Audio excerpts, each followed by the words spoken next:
പരിശുദ്ധ പരമ ദിവ്യകാരുണ്യത്തിന് എന്നേരവും ആരാധനയും സ്തുതിയും പുകഴ്ചയും ഉണ്ടായിരിക്കട്ടെ.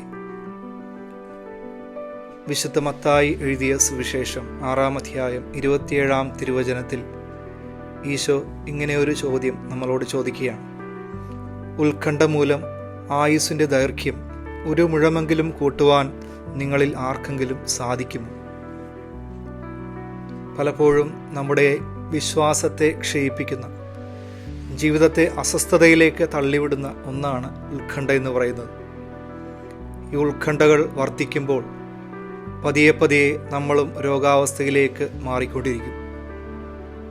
പത്രോസിൻ്റെ 1-ാം ലേഖനം 5-ാം അധ്യായം 7-ാം തിരുവചനവും നമ്മളോട് ഇങ്ങനെയാണ് ആവശ്യപ്പെടുക: നിങ്ങളുടെ ഉത്കണ്ഠകളെല്ലാം അവിടുത്തെ ഏൽപ്പിക്കുവിൻ, അവിടുന്ന് നിങ്ങളുടെ കാര്യത്തിൽ ശ്രദ്ധാലുവാണ്. എല്ലാം മറക്കുവാനും കർത്താവിൻ്റെ കരങ്ങളിലേക്ക് ഏൽപ്പിച്ചു കൊടുക്കുവാനും നമുക്ക് സാധിക്കുന്നിടത്താണ് ജീവിതത്തിൽ സ്വസ്ഥതയും സമാധാനവും കടന്നു വരുന്നത്. എപ്പോഴൊക്കെ നമ്മുടെ പ്രശ്നങ്ങളെ നമ്മളിലേക്ക് തന്നെ ഒതുക്കി പിടിക്കുന്നുവോ അവിടെ ഉത്കണ്ഠകൾ ഏറുവാൻ ഇടയുണ്ട്. ഈ ഉത്കണ്ഠ പതിയെ പതിയെ നമ്മളിലുള്ള സന്തോഷത്തെ നശിപ്പിക്കും. ഇന്ന് ദിവ്യകാരുണ്യ സന്നിധിയിൽ നമ്മൾ പേറുന്ന എല്ലാ ഉത്കണ്ഠകളും കൊടുക്കാം. നിഷ്പ്രയോജനകരമായിട്ടുള്ള ആ ചിന്തകളെ ഈശോയ്ക്ക് കൈമാറാം.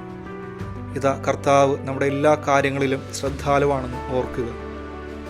നമ്മുടെ എല്ലാ പ്രതിസന്ധികളും ഈശോ ഏറ്റെടുക്കുന്നു. സർവശക്തനായ ദൈവം, പിതാവും പുത്രനും പരിശുദ്ധാത്മാവും നിങ്ങളെ സമൃദ്ധമായി അനുഗ്രഹിക്കട്ടെ. പരിശുദ്ധ പരമ ദിവ്യകാരുണ്യത്തിന് എന്നേരവും ആരാധനയും സ്തുതിയും പുകഴ്ചയും ഉണ്ടായിരിക്കട്ടെ.